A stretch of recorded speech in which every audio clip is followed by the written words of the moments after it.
Great. Welcome, everybody. Really appreciate you joining João and I today. My name is Cooper FitzGerald. I'm on the growth and innovation team here at HowGood. And today we're going to be talking about green claims and how to avoid greenwashing. And we're going to be doing it through the lens of three specific guidances: the Directive out of the EU, the Green Claims Code out of the UK, and the Green Guides from the Federal Trade Commission here in the US. Just at the outset, want to say that these different guidelines have different legal properties and different types of ability to bring legal scrutiny against brands. So, for example, the Directive out of the EU is actual legislation with legal power, whereas the Green Claims Code and the Green Guides is a guideline for marketers to use in conjunction with lawyers. So just want to be upfront here that whenever going public facing with claims of any kind, we always suggest talking to outside counsel before doing so. Which brings me to the most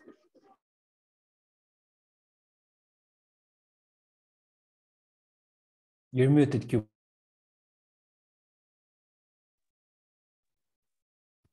Sorry. Can everybody hear me? Yeah. Yep. Yeah. Yeah. Legal disclaimer: João and I are not lawyers. This is not legal advice. Please talk to your lawyers and outside counsel before going public facing with any claims.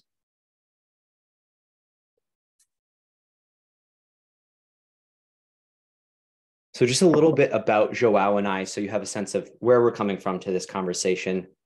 As I mentioned before, I'm the sales director on the growth and innovation team. I have spent most of my career in and around the food industry. That started as a teenager when I started and then ran a seafood truck in my home state of Maine. I then worked on the ground for an American bank in Peru, helping farmers get low interest loans. And then most recently, before HowGood, I started, ran, and then sold a direct-to-consumer packaged food company. And we put a strong emphasis on sourcing standards, sourcing quality, and farmer relations. So I come to HowGood with a real keen understanding of how important really reliable and high-quality environmental impact data is. And I'm João. Nice to meet you all. I'm Director of Growth and Innovation here at HowGood. I get the huge pleasure of working alongside Cooper in driving partnerships with food manufacturers, retailers, ingredient suppliers, food service companies on measuring, improving, and communicating sustainability impact. I'm also an entrepreneur. I'm also a small-scale agroforestry coffee farmer. It's honey harvesting season here in Brazil. And yeah, looking forward for this session with you all today. Awesome. Thanks, João. And then this is going to be review for most of us here, but just to give you a sense of where HowGood as a company comes to this conversation around green claims. HowGood is the world's largest ingredient sustainability database. So we really help food companies from food service to restaurant, retailers, suppliers, and CPGs first measure their impact, figure out ways in which they can improve their impact, and then market that impact to consumers and to other stakeholders like investors and other stakeholders. And I really like to think about our kind of role in the broader goal of regenerating our food system as we sit between the nexus of well-intentioned food companies and them taking action to become more sustainable. And we bridge that sort of intention action gap through really high quality and reliable data. And we have that data of environmental impact through the last 16 years by mapping the global supply chains, pulling data from over 600 different data sources, certifications, and standards, and amassing this database of over 33,000 different ingredients, chemicals, and materials. So once a food company has measured their impact, figured out ways in which they can improve their impact through maybe sourcing a different ingredient or sourcing it from a different location or a different sourcing standard, many want to talk about those improvements and all the work that they're doing to consumers. And so we have a number of different sustainability related claims that our customers can use. Just a couple of the most maybe popular here our Cradle to Farm Gate carbon footprint, our HowGood climate friendly logo, and then our HowGood ratings, which is a 3-tiered good, great, best rating system. Quick agenda for today. We're going to first just set the context around why green claims matter and why they probably matter now more than ever. We're going to introduce different regulatory bodies and what they've passed down for guidance around green claims. João has built a really fun and interactive game that uses real cases to kind of test our knowledge around what we think might or might not be in accordance with these different guidelines. And then we're going to do some Q&A at the end. So regarding Q&A, if y'all have questions along the way, please drop them in the chat. We'll be sure to gather all the questions at the end and spend some time answering them. So please just drop a question in the chat and we'll get to it. Awesome. So why do green claims matter now more than ever? I'm going to reference a study out of NYU's business school Stern and their Center for Sustainable Business a couple times. But what they've found really interestingly is that there's been a large increase in green claims since really 2017. And what they found is that in 2021, essentially 1 out of every 2 products that were introduced onto the market, so 50% of all new products onto the market made at least 1 green claim. So consumers are demanding that brands become more sustainable. They're reacting by putting in the work to become more sustainable and then making claims about it. There's also been an increase in the legal pushback and scrutiny against brands for the claims that they're making. So there is more class action lawsuits than ever brought against CPG brands. The International Consumer Enforcement Protection Network found in a study of websites making green claims that 42% of them online were exaggerated, false, or deceptive. So green claims are being increased, some of which are following these different guidelines, some of which aren't. And we also know through this study from Stern and also some of HowGood's internal data that green claims do drive sales. So since 2014, Stern has looked in partnership with IRI at point of sale data across 38 different CPG categories and over 500,000 different transactions. And what they found was that products with at least 1 green claim are growing at least 2.5 times faster than their conventional counterparts. They also enjoy a pretty sizable price premium. This data matches some of HowGood's own data. Back in 2017, we ran a pilot with one of our longest standing customers, the retailer Ahold Delhaize. They own stores like Hannaford and Stop & Shop. And what we did was we rated all of their food products on a holistic environmental impact perspective across all their different categories and rated them on a good, great, best 3-tier rating system. And what we found was that the products rated as HowGood's best saw over a 234% sales increase during that 12 weeks compared to historical averages. So that was really interesting because I think, there's good data and good conversation around the kind of gap between what consumers say they intend to do around purchasing more sustainably and what they actually do in practice. And what this study has told us and what the study at Stern has said is that when consumers are guided in clear and concise ways to buy more sustainably, they will act and do so. Just lastly, green claims are really important for our transition towards a more regenerative food system. They are really a win-win-win. It's a win for the consumers who want to buy more sustainably. It's a win for the brands, many of which are here today, which are putting in the amazing work to decarbonize their supply chain and make sure that what they're sourcing is sustainable.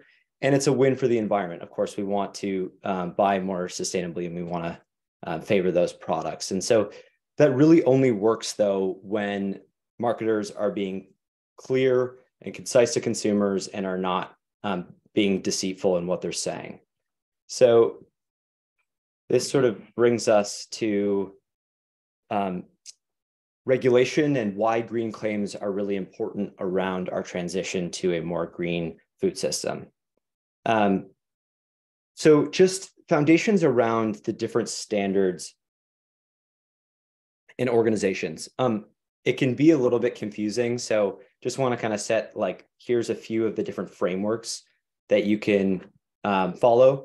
So there are standards and organizations like the ISO, and there are also industry bodies. And these are not directly tied to any countries or governments, but rather are voluntary standards to follow when making green claims. Today, we're going to be talking about more on the regulation side of things. So what's been passed down from the FTC or the government out of the UK and also the EU. So just like a couple quick distinctions between the types of standards and guidances. And then just quickly around timeline of what's happened really since 1992. As y'all can see, really in the last 3 years, and this tracks with kind of the increase in green claims being made, there's been an increase in the number of different guidances being passed down from governments. So as you can see, there's been 5 really in the last 3 years. Awesome. So we're going to start out with the FTC's green guides. So this is out of the US. And the primary goal of the green guides is to be used for marketing teams to avoid claims that are unfair or deceptive. And this really means deceptive to the consumer and unfair to competition in their category. And you can think about it in 2 ways. First, the FTC prohibits acts that are likely to mislead a consumer that's acting reasonably and that is material to the consumer's purchasing decision. And then secondly, the environmental claims need to be made and substantiated through science that's been evaluated and conducted by qualified persons. So essentially, the claims need to not mislead consumers and they need to be substantiated.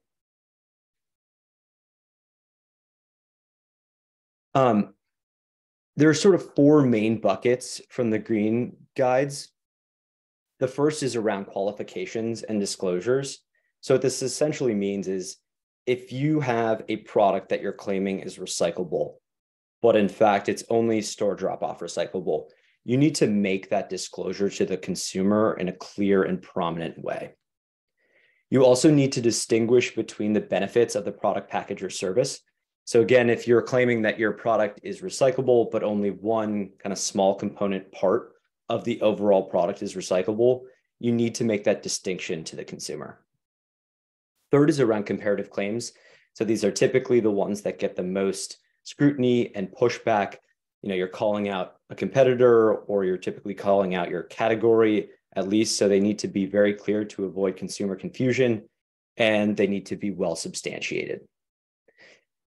And then lastly, you should not overstate the environmental attribute if the impact to the environment is negligible. So for example, if you claim that you have improved the recyclability of your product by 50%, but in reality, you've only increased the recyclability from 2% to 3%, that impact to the environment would be negligible and that would not be in accordance with the green guides.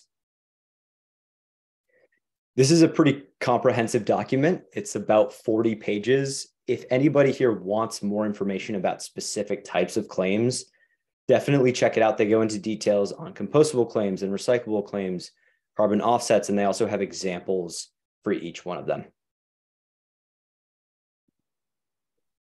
All right, João, I'm going to stop sharing and pass it over to you. Awesome. Thank you so much. We're now basically going to cross the Atlantic and look at the regulatory guidance in the UK and in the European Union. You'll see that a lot of these regulatory guidance has elements in common.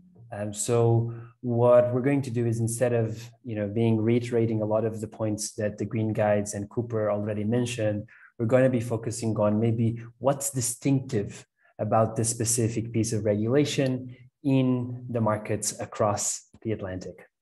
We're going to start with the Green Claims Code.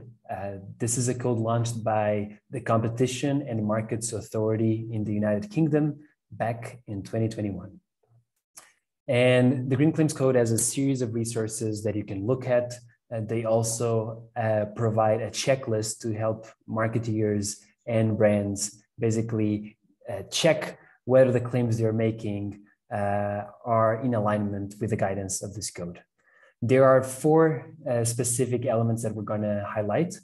The first one is the claims asks marketeers to prioritize measurements of the full life cycle of the product, or if you're making a claim about a specific part of the product, that you do it without misleading people about the other parts of the system. And so, for example, for food products, sometimes transportation is only a small part of the carbon footprint of the product, and most of the emissions actually happen at the agricultural stage. And so you have to be very careful in terms of when you're communicating so that the consumer doesn't understand the part of the life cycle as being a representation of the whole. Also, if you're making a general claim in the United Kingdom, like a general environmental benefit claim, like eco-friendly or sustainable or climate-friendly, the UK guidance asks you to reflect the full life cycle of the product and have evidence for the entire life cycle. Also, they ask companies to disclose durability and disposability information. And one of the things that is also mentioned in the green guides, but it's perhaps more explicit in the green claims code, is that features or benefits that are either necessary features or legal requirements, they can't be claimed as environmental benefits.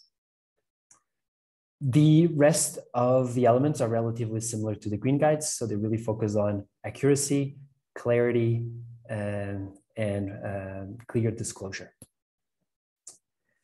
Now we're going to look at the Unfair Commercial Practices Directive.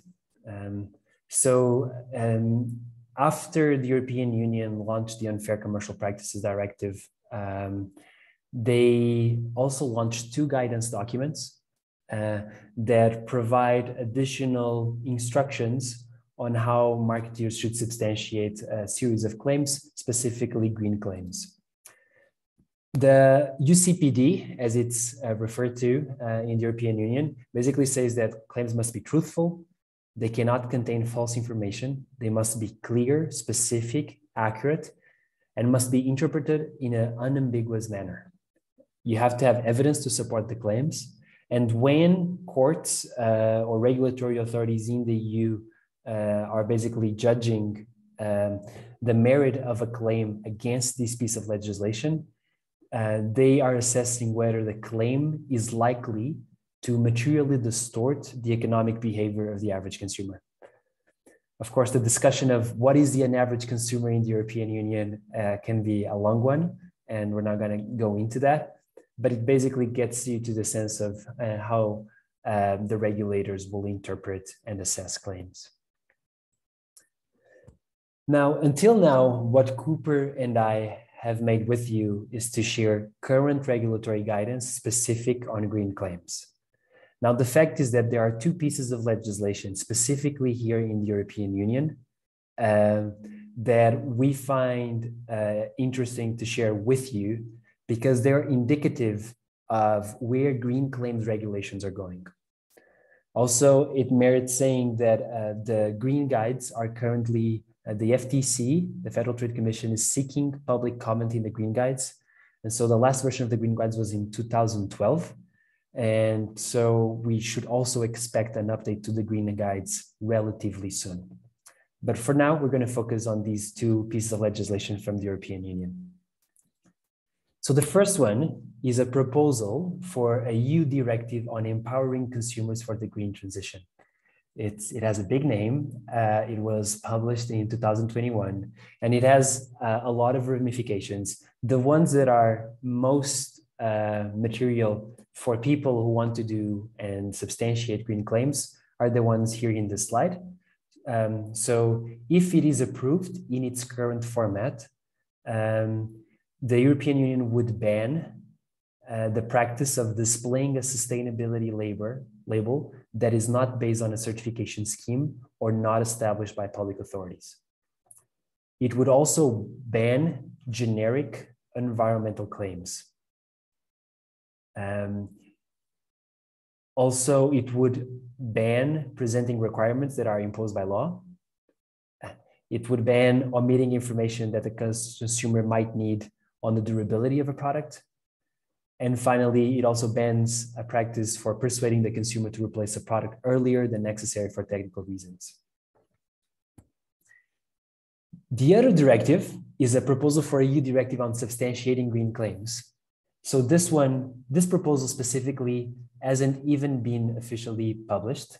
It's part of the European Union's Farm to Fork strategy, and there's some information there. But actually, the proposal was leaked to the press, and so there are some elements of at least that version that we can share to kind of get a sense of what's being discussed. And so this specific directive says that environmental claims will have to be substantiated using a pre-approved methodology. For example, the product environmental footprint or the organization environmental footprint, which are methods for carbon footprinting or full life cycle assessment, that were created by the Joint Research Committee of the European Union. Also, it introduces a requirement that companies have to communicate both positive and negative impacts. And so if I made a change to a product that improved its carbon footprint, but as a result, increased plastic pollution, for example, that would have to be disclosed if the company wants to make that positive claim. Also, the information on how the claim was assessed will have to be made available. The accuracy of the claim will have to be reviewed at least once in every 5 years, and immediately if there is a material circumstance that changes meaningfully the assessment. And comparative claims have to use equivalent methodologies and data gathering processes. Also, what is interesting about this piece of legislation, if it is approved in its current format, is that it's also regulating forward-looking statements. Forward-looking statements like, oh, I want to be net zero. We will be net zero by 2050. So based on the current language, it says that forward-looking statements must be accompanied by commitments that include the milestones to be achieved within clearly specified timeframes. And also this forward-looking statements must include a baseline year and indicators that reflect the performance against that year and the improvements year on year. So you can see overall, there is a trend for green claims to be more regulated, to be more enforced, and also additional requirements for companies who want to make claims that survive consumer and regulatory scrutiny. And one question that often comes up is, okay, all of that is great, but is this guidance actually enforced? There is so much greenwashing out there. Is this really happening? Is this guidance basically being implemented and enforced by regulatory authorities? And of course, there is always opportunity for more, but there have been definitely recent cases of regulatory and court action, more than the ones that we can show here. We're just going to focus on a handful of them. One of them from last year was from the Federal Trade Commission, which sued Kohl's and Walmart for falsely marketing dozens of rayon textile products as bamboo. These companies were charged for making deceptive environmental claims because they were saying that bamboo textiles were made using eco-friendly processes, while in reality, the process to convert bamboo into rayon requires the use of toxic chemicals and results in pollution. So they had to pay significant fines. And then another example is one from Keurig Coffee Pods court action from September 2018. And this was a class action lawsuit against Keurig for making the claim that their coffee pods were recyclable. And in this case, the court basically agreed with the lawsuit and ended up basically approving a settlement agreement in July 2022 because the pods cannot be recyclable because they were ending up in landfills and recycling facilities. Because the coffee pods were so small, they didn't have the capacity to separate the pods from the general waste.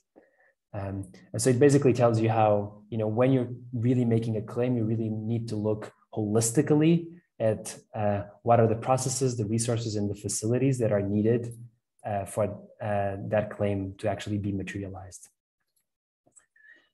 Now, also some companies have successfully defended their green claims following court or regulatory action. One example is Allbirds.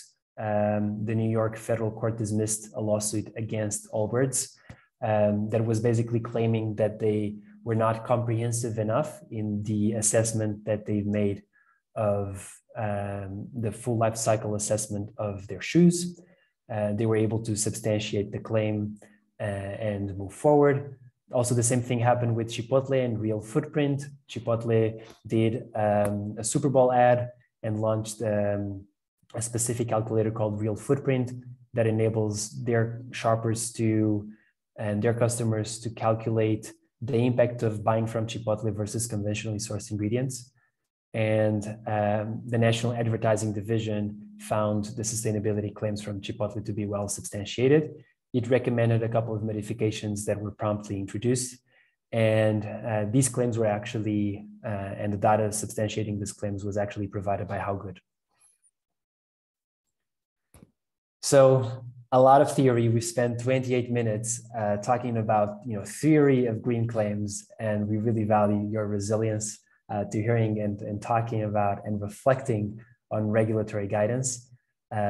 Legislation is not always easy to ingest. So now we're going to actually, roll up our sleeves and get into practice. So we're going to introduce you a couple of challenges. So these are directly sourced from the Green Guides. So these are examples where the FTC is providing examples and deciding whether the claim is deceptive or not. And we're going to ask you, do you think this claim is misleading or deceptive? And if you think that the claim is misleading, we will ask you to basically use Zoom and basically raise your hand, okay? Or whatever emoticon or icon you find in Zoom that is readily available, just use that. But if not, just raise your hand if you think the claim is misleading. Let's go to the first example. Example number 1, a marketeer states that its packaging is now greener than our previous packaging because the packaging weighs 15% less than the previous packaging. It is not recyclable. It has not been improved in any other material respect, but it is indeed 15%. It uses the same materials and it weighs 15% less. So those who think the claim is misleading, please raise your hand. Look at that. So many people think the claim is misleading. That's great. I'm going to ask the people that is first in my screen, maybe Emily Lavely. Would you like to maybe share why do you think this claim could be misleading? Sure. So it doesn't take into account the entire impact. Although it's spotlighting one positive impact, it's being dishonest about the sort of negative impacts of the change. Thank you, Emily.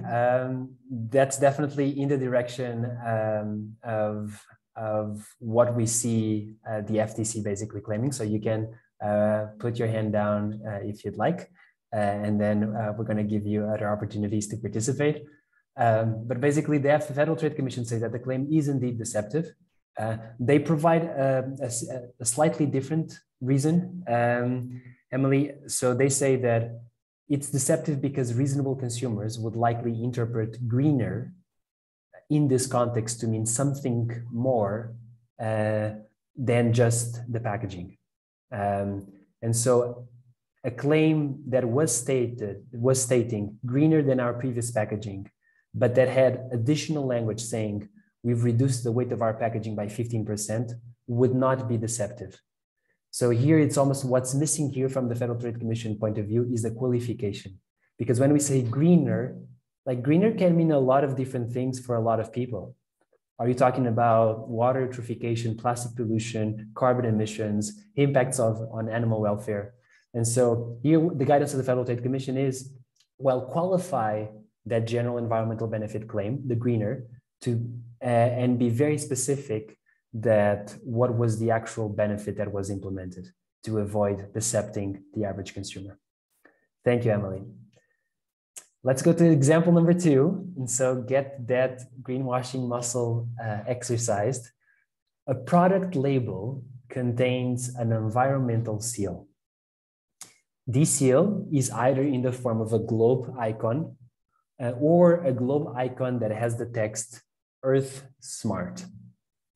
Earth Smart, in this hypothetical example, is an independent third-party certifier that has proven expertise in evaluating chemical emissions of products.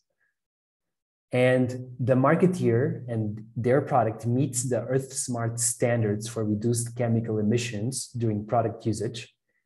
And the product has no other specific environmental benefits. Okay, so if you think this claim is misleading, raise your hand. And if you don't think, you can keep your hand down. So we have a couple of people. And so again, I'm going to ask the first person showing up in my screen, Frank Williams. Frank, do you want to share what's on your mind? Sure. I think it's the with the Earth Smart, it let's see, and the third parts are chemical emissions. But if they're only using the logo, it doesn't actually explain any more into why this is more environmentally friendly. And so by using the logo, it kind of shows that this product is quote unquote friendly for the environment, but doesn't explain why or how. Thank you, Frank. Maybe you're just going to hear from one more person. Maybe Kelly. Kelly, do you want to share anything else you would like to add from what Frank shared?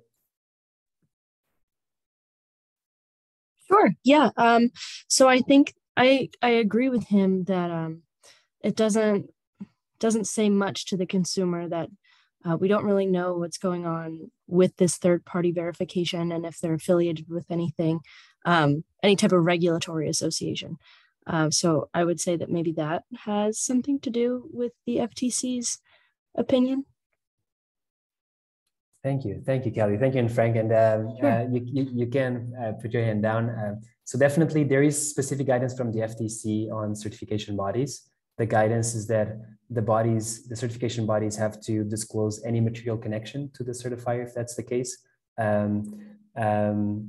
But in this case, what the FTC says that either the globe icon or the globe icon with the test likely conveys that the product has far-reaching environmental benefits, because when you say Earth Smart can mean a lot of different things for a lot of people, right? It can mean Earth Smart can be lower carbon footprint, it can mean lower water footprint. And so Earth Smart actually only certifies a product for low chemical emissions.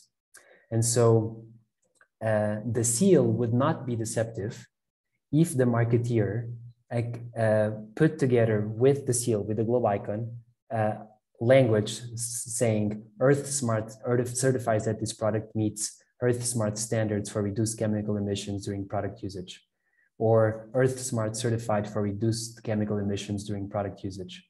And so again, it's very similar to the one before. Even if you have a certification, if the certification could be interpreted as meaning more than what actually does, then you need to qualify the environmental benefit. And that's why you need the explanatory test after Earth Smart saying certified specifically for reduced chemical emissions. Well done, everybody. You're doing great. So let's move on. Example 3, and probably you've already seen some of these. On its website, an online travel agency invites consumers to purchase offsets to neutralize the carbon emissions from your flight. The proceeds from the offset sales fund future projects that will not reduce greenhouse gas emissions for 2 years. So if you think the claim is misleading, please raise your hand. There we go. We have a couple of people. So in this case, the first person raising his hand was Herrick Huss. So Herrick, do you want to share why? Yes, hello. Yeah, I'm working with this, the science behind offset. So actually offsetting is mostly just creative marketing, because fossil emissions from fossil carbon cannot be balanced by biogenic uptake, like planting of trees. Those carbon cycles are completely different. So in this case, if they don't buy geological permanent storage, which is 100 times more expensive, this is a clear greenwashing example, I would say.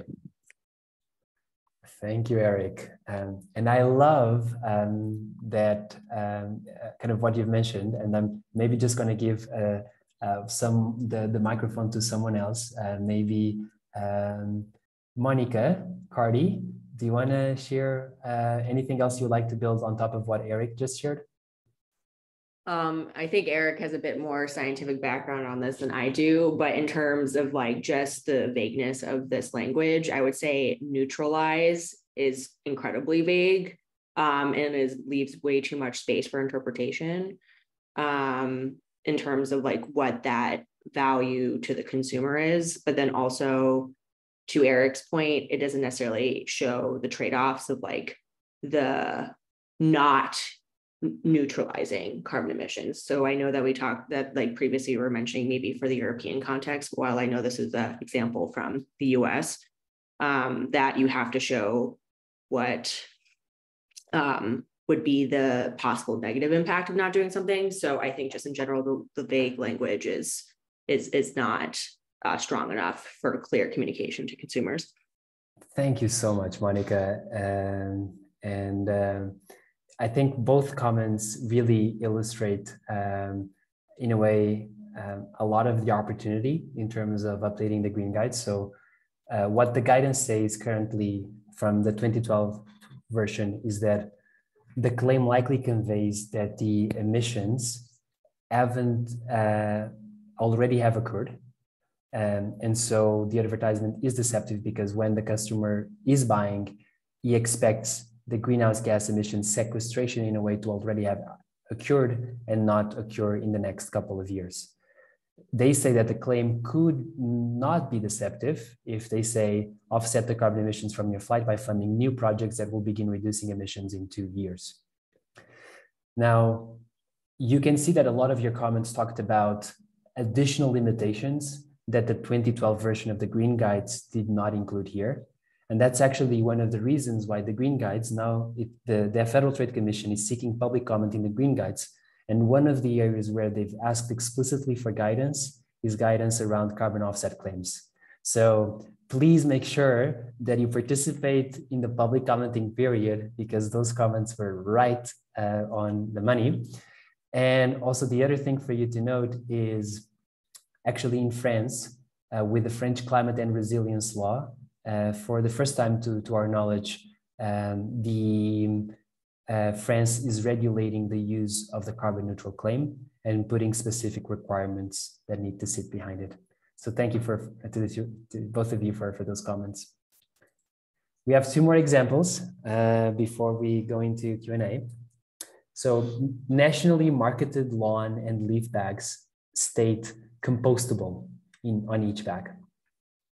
The bags also feature text disclosing that the bag is not designed for use in home compost piles. Yard trimming programs in many communities compost these bags, but such programs are not available to a substantial majority of consumers or communities where the bag is sold. So please raise your hand if you think this claim is deceptive at the eyes of the Federal Trade Commission Green Guides. We have 1 hand, 2 hands raised. I'm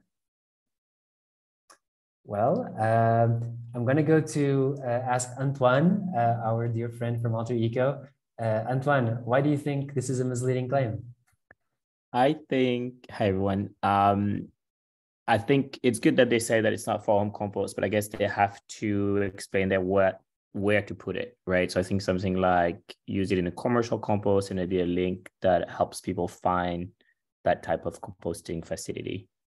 So a bit more precise than what it is right now, I would say. Thank you. Definitely, that's definitely an opportunity. In the Green Guides, what they say is that specifically, they point to the idea that the claim is deceptive because it likely conveys that composting facilities are available to a substantial majority of consumers. And so if you want to avoid the consumer to basically misinterpret the claim, you would have to have a qualifying statement saying that appropriate facilities may not exist in your area or provide the approximate percentage of communities or consumers for which such programs are available. To really speaking, Antoine, to that point of additional specificity. So you can see that a lot of the claims and a lot of kind of the greenwashing cases, they go beyond the idea of kind of what you do, but also how you qualify the claim and how you communicate it onwards. Last but not least, a marketer advertises its shampoo as biodegradable. The advertisement makes clear that only the shampoo and not the bottle is biodegradable. The marketer has competent and reliable scientific evidence demonstrating that the shampoo, which is customarily disposed in sewage systems, will break down and decompose into elements found in nature in a reasonably short period of time in the sewage system environment. So please raise your hand if you think this claim is misleading.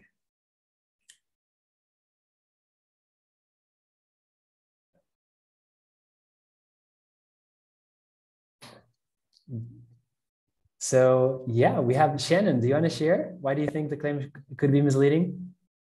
So there's no like legal backing to the word biodegradable. Anyone can use the term biodegradable, even if something takes 5,000 years to biodegrade, and it can still be labeled biodegradable. So it's kind of leading on the fact that what people understand biodegradable to mean as versus like what the system boundaries of the word biodegradable are, and what can legally be said without any sort of repercussions.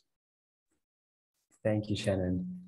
You're definitely touching on a really important point, which is, the point that Cooper was illustrating before, that the Green Guides do not have the force of law.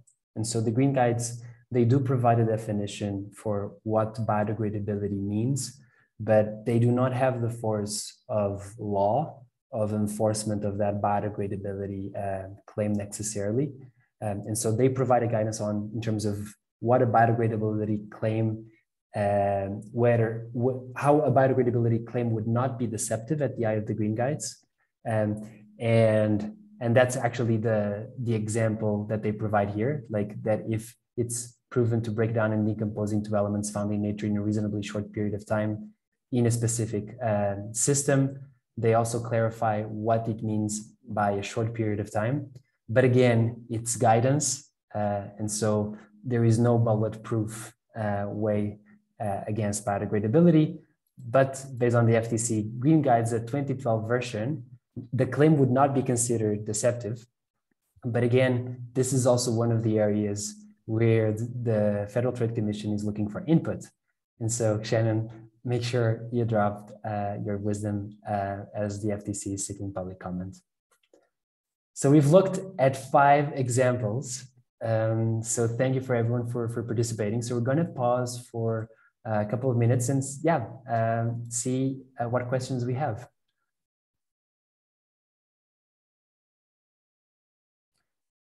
So I'm going to be looking at, so is there any regulation guidance on regenerative claims grown using regenerative practices, supports regenerative farming versus certification? So regenerative currently qualifies as a general environmental benefit claim.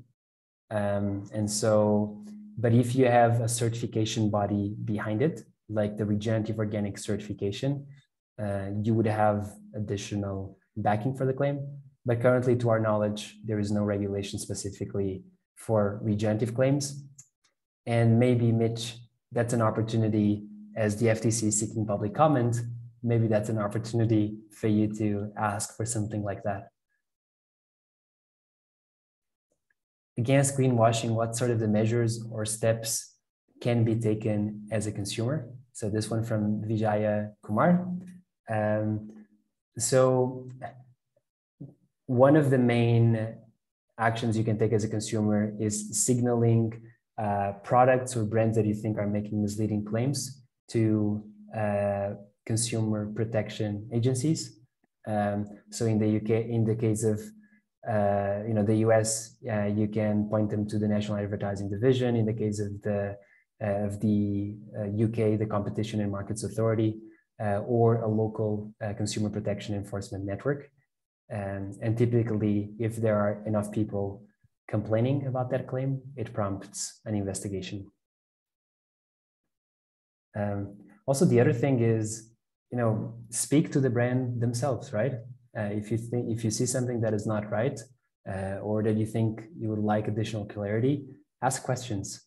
And sometimes that also prompts the opportunity for additional disclosure.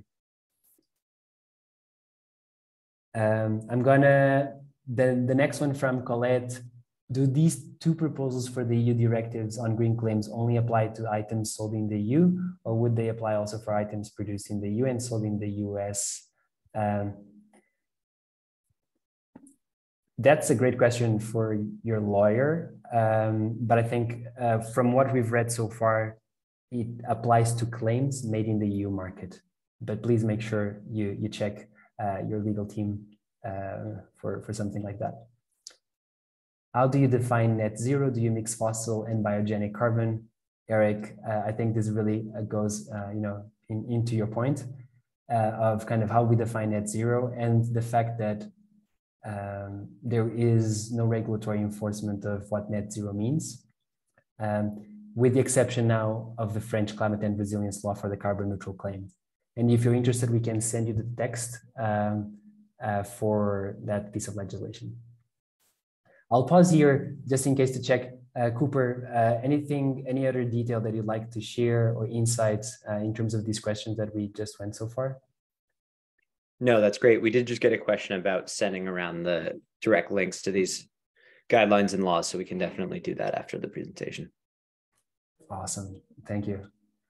Perfect. Then the next question from Heinz: does EU directive specify anything related to data quality, primary data, or is data quality not being addressed? The new ones, note that it's not the EU directive yet, right? It's a proposal for 2 EU directives. They do mention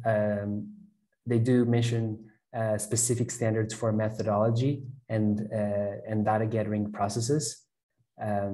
So data quality should definitely be addressed because it's part of, it must be part of the pre-approved methodologies for sourcing data. But again, those are proposals.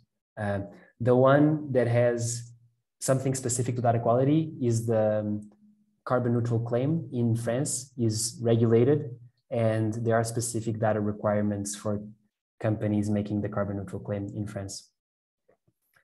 And thank you, Stephen, for clarifying that it's also stipulated in the PEF methodology, the data requirements. Fanny, a question from Fanny: PEF is controversial for textiles and food. The draft directive does not take it into account. We don't know. We have to wait until the draft directive is published. So let's wait for that before we make a full conclusion. But we're going to be, they say it's probably going to be live by end of March. And I think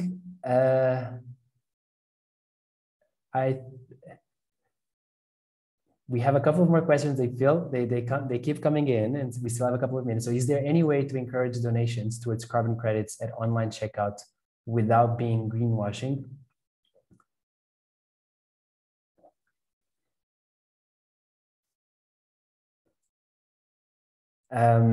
It is, if you take, so there are different ways we can interpret this, right? If we interpret this from a perspective of the regulatory guidance, there are definitely ways you can still make the claim without being considered deceptive at the eyes of the current regulation. Now, now you have higher standards in terms of how to substantiate green claims, like for example, what Eric was just sharing, that, you know, offsets, there is an argument to say that offsets, they are never meaningful claims. That's kind of a more of a personal and kind of, you know, expertise opinion.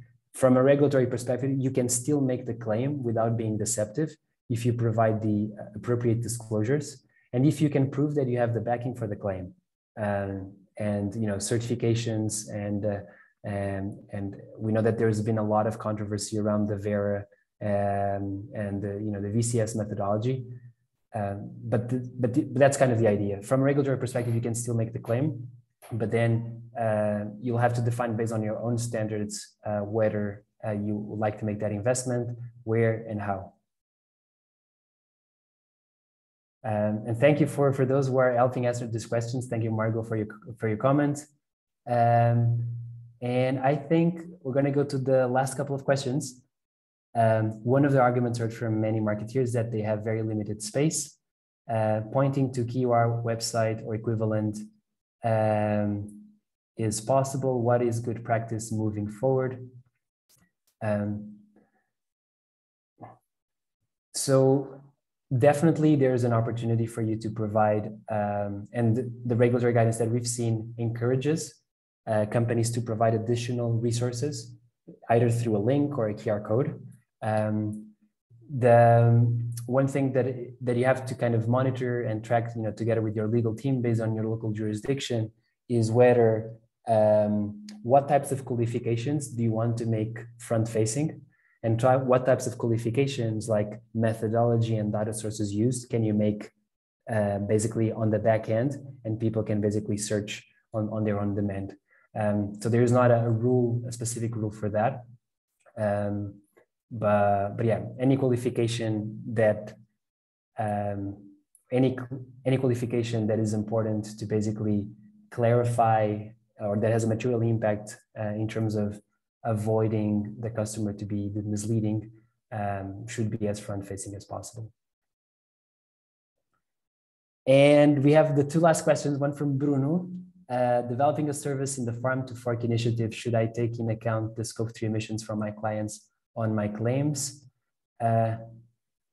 Well, if you're making, based on the guidance that is upcoming, and depending on the specificity on your actual local jurisdiction and where your customers would like to make those claims, definitely your claim would be much better substantiated if you account for scope 3, right? Because scope 3, for example, for food products, can account for 80%, 90% sometimes of the full life cycle emissions of the food product.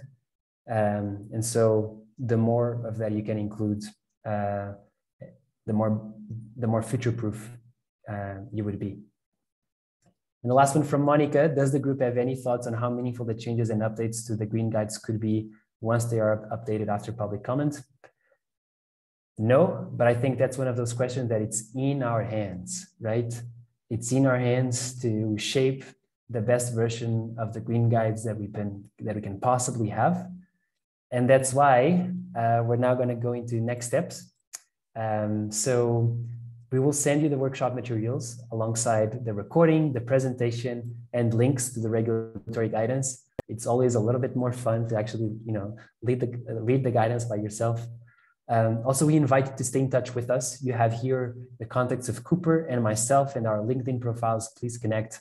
At HowGood, we've chose to play in the space of helping, you know, the companies that are doing the most for the environment to be able to reward preference and sales in the marketplace through data-based green claims that are made with integrity. And so if you're looking at working on a claim like this, let us know. Also, help update the green guides. You're going to get the link so you know the process to update the green guides. And also, we invite you, for those who want to show up in HowGood's LinkedIn, we invite you to turn on your camera, or turn off if you don't wish to show up, so we can take a Zoom picture for our social media profiles and show the amazing community that we have working together to make green claims with integrity. And so I'm gonna very quickly screenshot. So 3, 2, 1, there we go. Oh my God, this is so many beautiful people. And that's what Cooper and I had for you today. So we're gonna give back 2 minutes to you of your day. Thank you for joining, and let's build a market of green claims with integrity. Bye. Bye. Thanks a lot. Great seminar. Thank you. Thank you so much. Bye.